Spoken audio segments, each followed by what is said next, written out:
Good morning, everyone. I hope you're enjoying your day wherever you are in the world and that things are going well for you.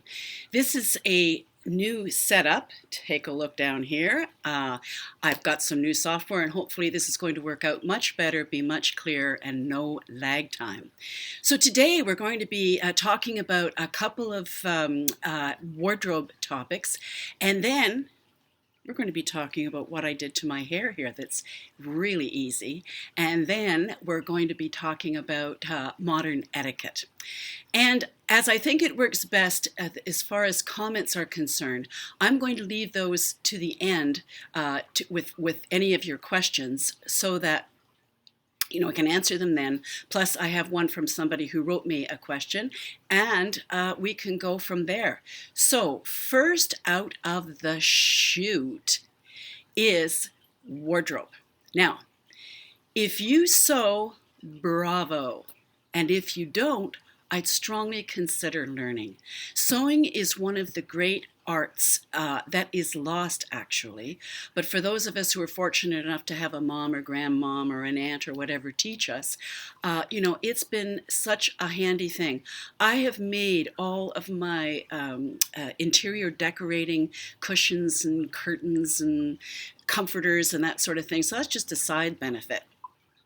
But the thing that's really handy is to be able to use sewing to help repair your clothes. You know what happens when a hem falls down? And if you don't sew, most people take it to the cleaners these days and they'll hem it, yes, but for a price. The other thing is altering your clothes. When you go up and down and up and down in weight, which happens, the older we get, the more that can happen to us. It's really easy to take your clothes in and out if you sew. And when you get good at it, you can even make your own designs by switching pattern pieces or putting a few pattern pieces together to make your own design. And if you really like it and really get into it, you can learn drafting where you draw and make your own designs, which is, a handy thing to have. I'm going to share a little story with you. When I was younger and first working on Bay Street in Toronto, that's the financial district, back in the Mad Men days, because that's when I was working on Bay Street, the code back then was for women to have enough changes of ensemble to last you 2 weeks. Well, with what they paid and that sort of thing, unless you had a benefactor in some way, shape, or form, it was really hard to do. So I used to make my clothes. I would buy Vogue patterns and I would use them 2 or 3 different ways. But the thing was, I didn't have a sewing machine. So I did everything by hand. I sewed in zippers by hand. I made belts, I made hats, I made all kinds of things. And why did I do that? Because necessity is the mother of invention. I had unique pieces, they were unique just to me, and they always looked good. But you know what I used to think? Oh, if only I had a sewing machine. I'm so tired of these handmade clothes. Oh, to have handmade clothes today. So it goes to show you. So around the age of 25, I bought my first sewing machine, which actually lasted about 45 years. And I gave it to a young girl that was starting out and would help her to sew so she could learn the art. And I'm now using my daughter's. Now, the second thing besides sewing is not to overlook the value of men's clothing. Why? Because they're far cheaper and they're much better constructed than women's clothes. And if you can sew even a little bit, you can take a man's shirt as an example and put darts in the front and in the back. And you can fit it to your figure type. Also, cargo pants and shorts and other things for weekend wear is something that you just don't want to ignore or bypass. At least it's worth considering looking at them. And I'm going to put yes, I got it right. I'm going to put a link up here to the whole idea of men's clothes and of sewing. So, and it's inside my wardrobe styling and management playlist. Okay, so let's get to what appears to be maybe the really hot topic. You see what I have in my hair here? I'll show you what it is. Face paint. That's exactly what it is. And what I have in this side here is an extension, which is the sister of this extension here. And I just painted it. So that's why you see this side is a little bit darker. Oh, the options we have available. So I painted it, and then I added some just face paint right on to the hair, and I used this smaller sized brush that I'll put a picture up in a minute. Let me see if you can see that. And then I just painted through just to, as if it was an extension, or not an extension, but a highlight. So, you know, here is, whoops, wrong one. You'll bear with me, won't you? Now, here's an example of face paints and how they, the wonderful array of colors that they come in. And there's all kinds of metallics and everything else you can get. Now, specifically for your hair, these are two brushes that I think work really well if you want to just paint into your hair. It's so fast and easy. And I'm going to give you an example too here of face painting. When I first retired from my professional work, it seemed really hard to put my brushes away. So I took up face painting, and my lovely daughter Andrea here was my model for a while. So she let me try all kinds of things on her to practice and get the art right. Now, last Halloween, I put up 4 or 6, whatever it was, different characters that I created. And all this is done with face paint. And here's a few more that, you know, were done with the face paint. And it's, you know, there's just a plethora of things you can do. And what I used to do too, or still do, because I'm going to be doing some face painting next week, I sometimes incorporate the hair and color the hair into the face paint. And that it, you know, depending on my time that I have available to me. So one of the things, not only that you can use face paint for coloring your hair, but when you're transitioning to gray hair, it's absolutely fabulous. Now I'm going to show you a couple of pictures of using that brush with white face paint and see how it can give me kind of a highlighted look. So that's what you get with a white face paint. And here we have, if you want to put low lights in, using the same kind of a brush and just brushing in low lights for however you need it. Now I'm going to show you just as a little sample here. I'm going to take some dark gray, and I'm just going to wet it with a little bit of water and take that little brush and just go around like this. And it's hard to do when the thing is mirrored. So I'm going to go on this side, yes. And I'm just going to lightly put in some darker streaks here. I hope that shows up for you okay. Let me see if I can get a little bit more on here. Yeah, there, we're showing, I have to do a little bit. It's a little bit hard when I'm looking at a camera here and it's reversed image and all that sort of thing. Plus new software, help. But anyway, so you know, with transitioning from your colored hair to gray hair, the use of extensions and the use of face paint, if say you've got about maybe, you know, this much new growth of gray hair and you've got a special event to go to, well, what you can do is simply color your demarcation line. You can either go the color of the hair that's still growing in, or you and just do it at the root and blend it, or you can go the color of your grayish hair and bring it down onto the you know, the colored hair. So this is all kinds of options for you. Now with face paint, what's beautiful about it is it washes out. It doesn't stain the hair at all. It washes out.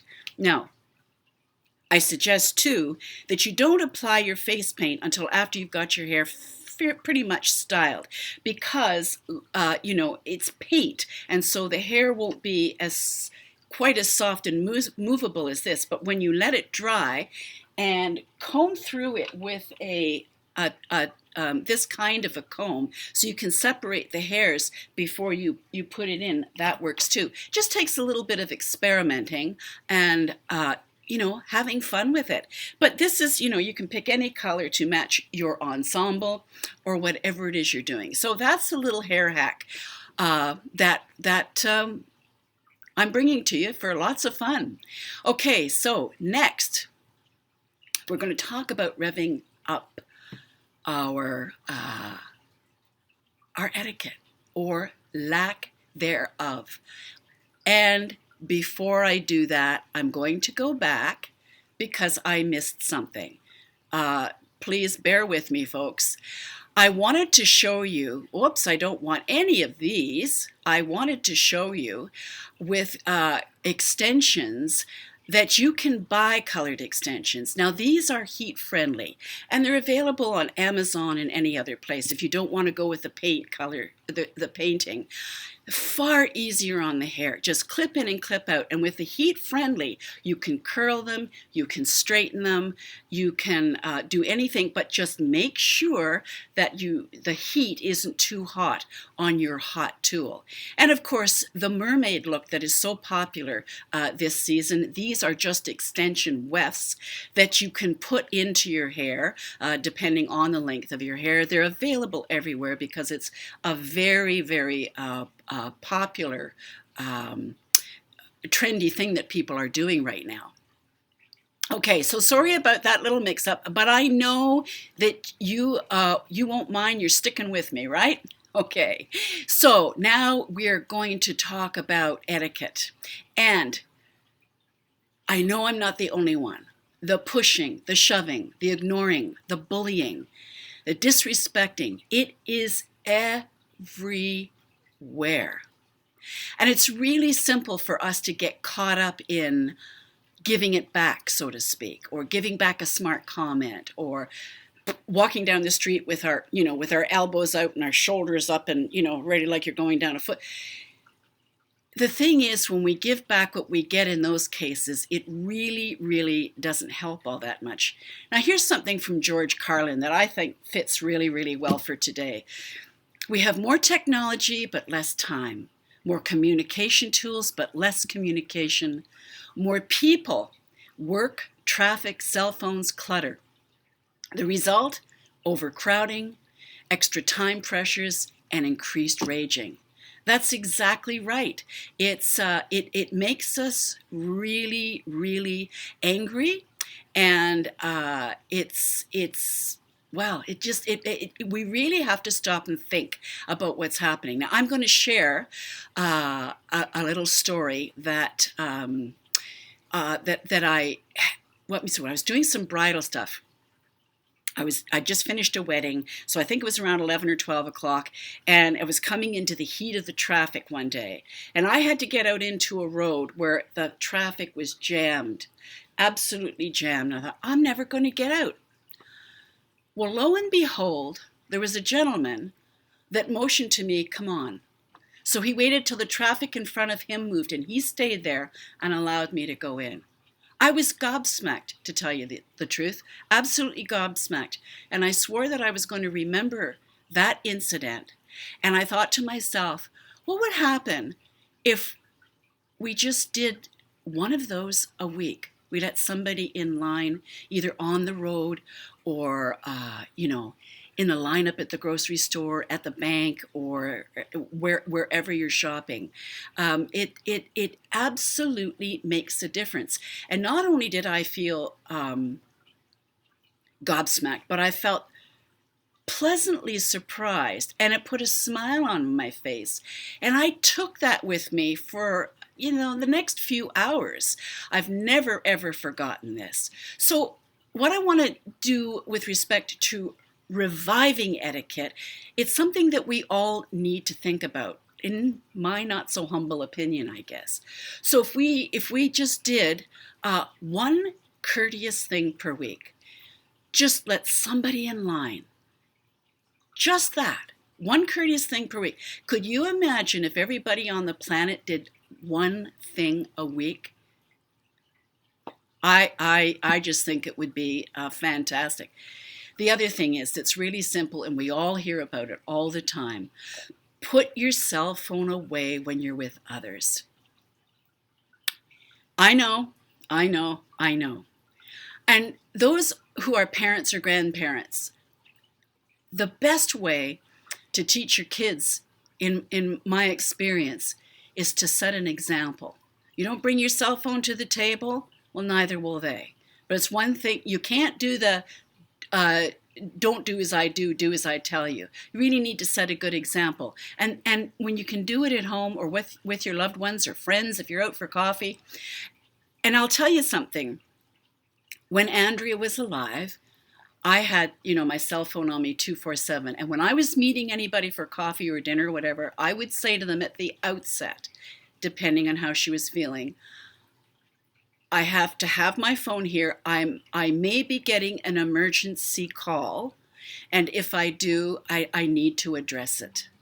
So what that did was let people know up front that it was only for an emergency that I was going to do this. Otherwise, I was not going to answer any other calls. So the other thing is that we don't think about, and why I'm talking about it on this channel, is because etiquette is a secret beauty tool. You know that when you do something for somebody, some little thing, it doesn't have to be huge, but you make them feel better in some way, shape, or form, it makes you feel better. You put a deposit into your beauty bank account that's internal. And we all know that when we look and feel our best, we put our best foot forward, we bring a glow about us to our interactions with the world around us. You can't put a dollar value on that. It's priceless, as MasterCard would say. So in speaking to internal beauty like we do on this channel, that's a massively good deposit. And it doesn't cost anything. It's so simple to do. So that's it. If we just do one thing, and again, wrong side. I'm going to put a link up to my playlist that I have for modern day etiquette. Just a few tips that we have tend to have forgotten. So maybe if each one of us just put our best etiquette foot forward, maybe it would just help the world around us a little bit. It's like one of those things though in life, it can't wait. Doesn't do any harm at all.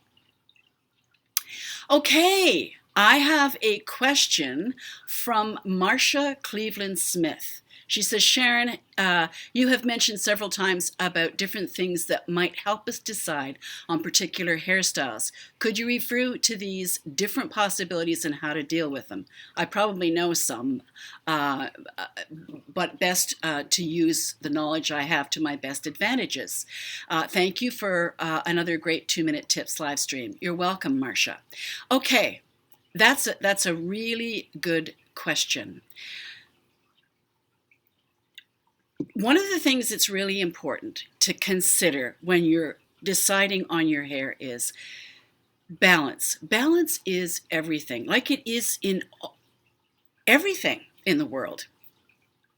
You want to check and see what's your head size in relation to your body frame. Is it in balance? Is it a little bigger or is it a little smaller? What is the volume or thickness of your hair? Is your hairline further back? Is it more down in the front, a little bit forward? Where are your ears? Are they higher or lower? What's the length of your neck? And, how many chins are you carrying around? All those things are things to consider when you're looking at a hairstyle. Now, generally speaking, if your head is bigger than your body, then longer hair works great. Why is that? Because if your body is bigger than your head, or your head is smaller, what happens is longer hair tends to sit on the shoulders at the back, and it kind of dips in like this, and it doesn't look as attractive as sitting straight out and hanging down. I hope that that makes sense. And for longer hair, you want to have good volume and ends that are healthy looking and thick enough. If it's starting to get scraggly, you want to trim that off.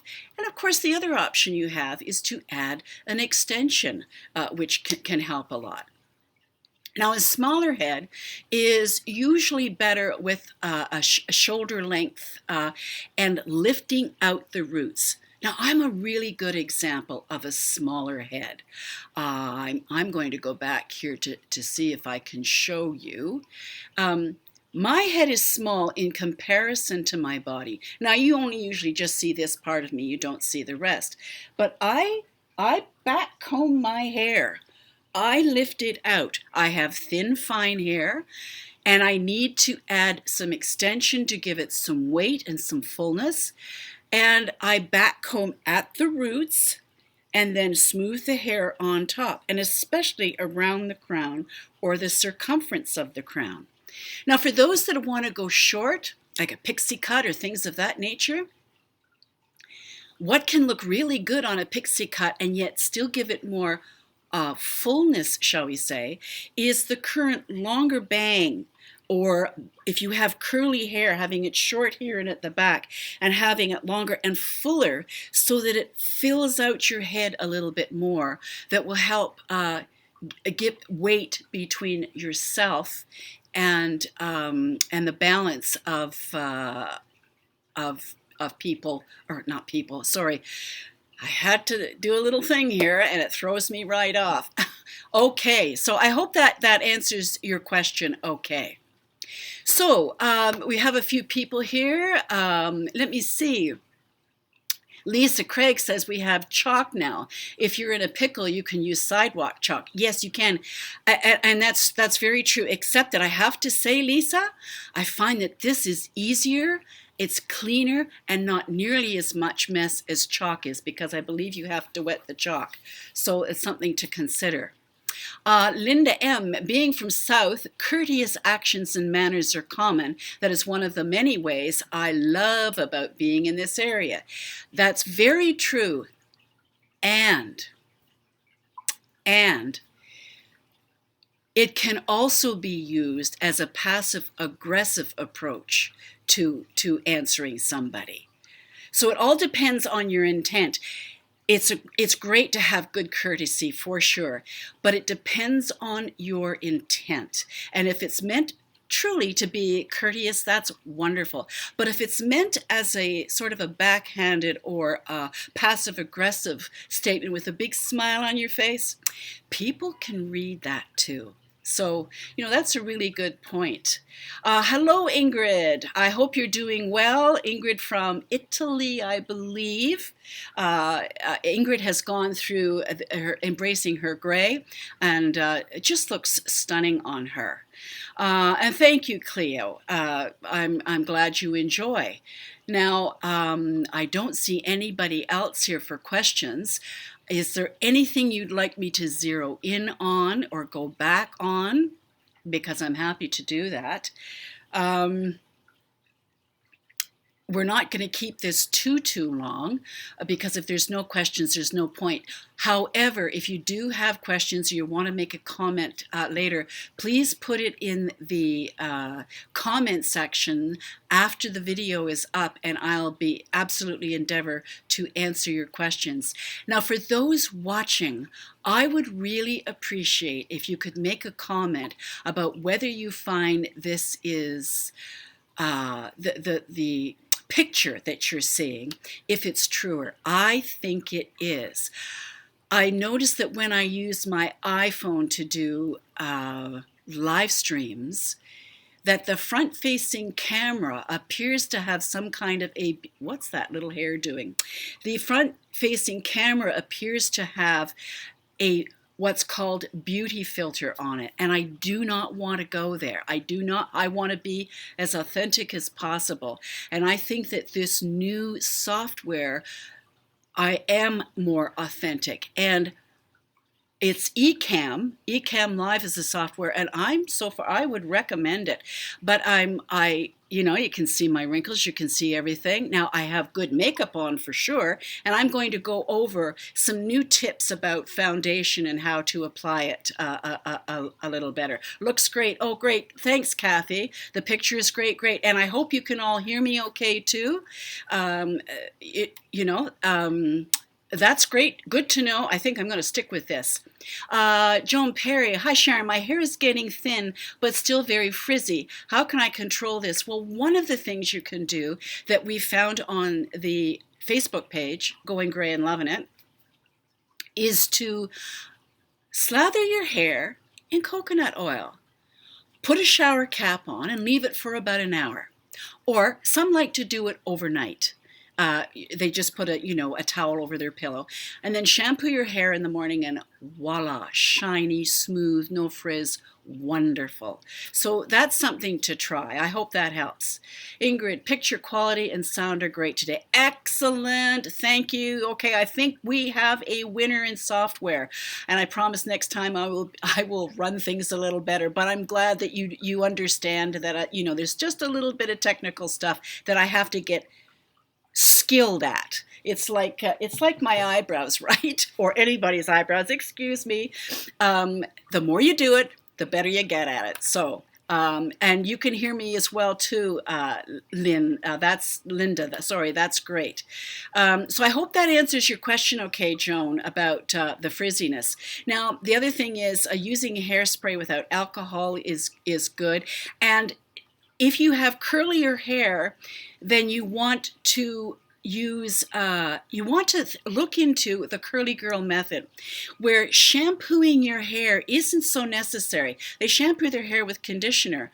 And my little sis just told me yesterday, because she still gets her hair colored, she has her reasons, and that's great. But she said that her hairdresser told her not to use shampoo when she cleans her hair. I only use it maybe once a week. So she said she tried it. She just put the water through her hair and rinsed it, and she said she was kind of stunned at how her hair had more body than it did when she shampooed it. So she's going to experiment with that for a while, and I will let you know how it works. And in fact, I may even try it myself. So, it's... that's something else to consider, is not shampooing with harsh. And I've maintained this for years. When you shampoo your hair, always water down your shampoo. Always water it down. It's just easier on the hair because they're so concentrated and it takes forever to rinse them out. Now, this is where the baking soda and water and a few, daubs of shampoo, and I mix that up and I use that once a week.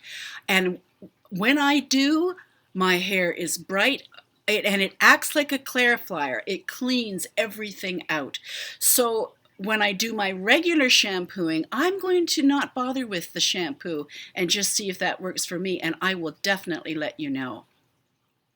Cleo, we'll try the coconut oil for my new frizzies. Yes. And if you've got new frizzies, Cleo, because it's gray hair, they're just, they're like little kids. They're trying to find their way. They're trying to find, their personality, so to speak. So be kind with them, enjoy them, and they will settle down, believe me. The other thing you can do if it's in around the hairline is take a toothbrush, spray it with hairspray, and comb those little suckers down, and that will help a lot. Ingrid, also the background is good. Yes, I've changed the background. Instead of the taupe, I've changed it to black. And I'll share with you, when I was doing trade shows for my bridal business, I made this huge long black tablecloth so that it would go over the tables for the trade shows. And I also use it in my dining room. I tie up the corners over my table with, a beautiful ribbon or something, and I, dress it up with other things.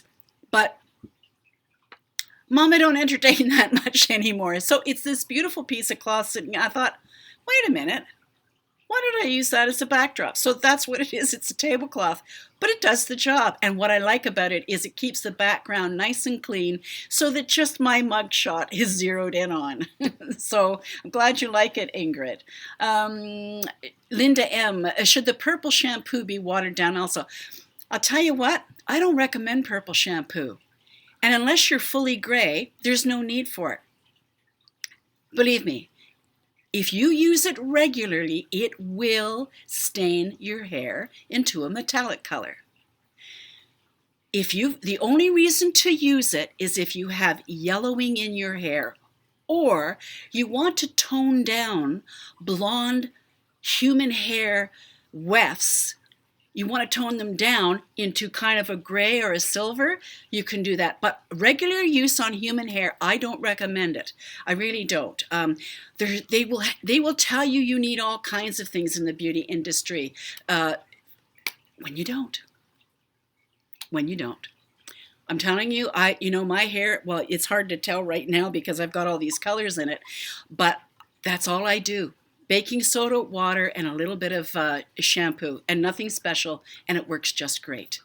Joan Perry, thank you, Sharon, for the information. We'll try. Okay, excellent. Kathy, do you like that violet shampoos that is supposed to be good for enhanced gray hair? No, like I just said, Kathy. I wouldn't recommend them.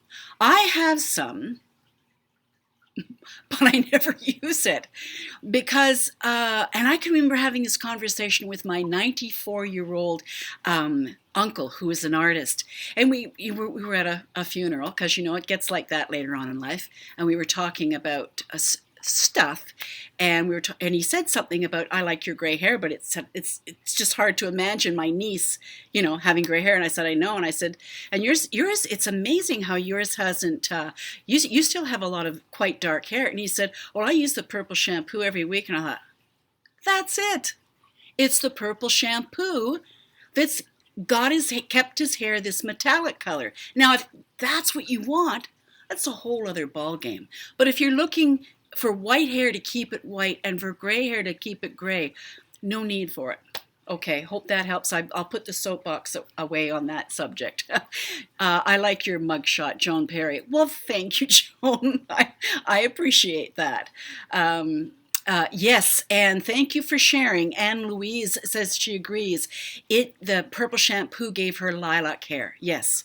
Now, some women have a lot of trouble depending on where they live with respect to their water, if it has too many minerals in it or things of that nature.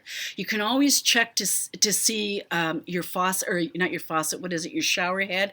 You can see what that's all about. See if you're on well water or anything like that, you have a different bit of a problem that you need to look at.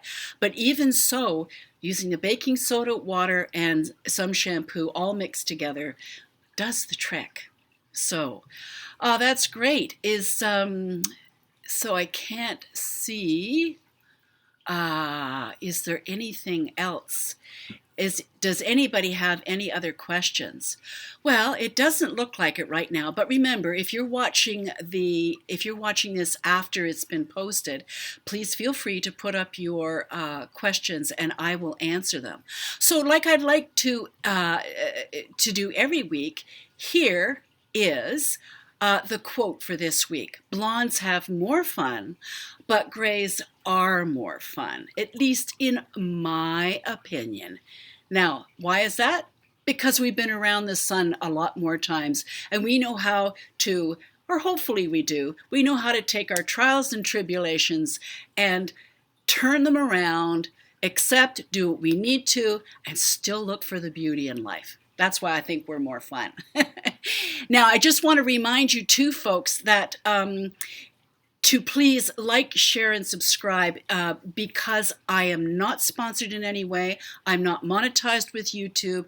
I don't get any benefit or anything in any way. So the only way for people really to find it is to share with your friends. And if you're looking for anything specific on the page, in the top here, you can check in the search engine to your top right where it's circled, or click on the playlists, and I've got everything organized into playlists for you, and you can just play the playlist, and there you go.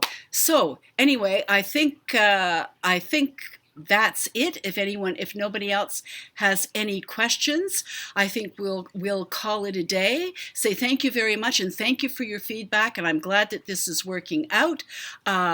This will be up very shortly, and that's another thing with this program. You don't have to wait around. So thank you. Mwah.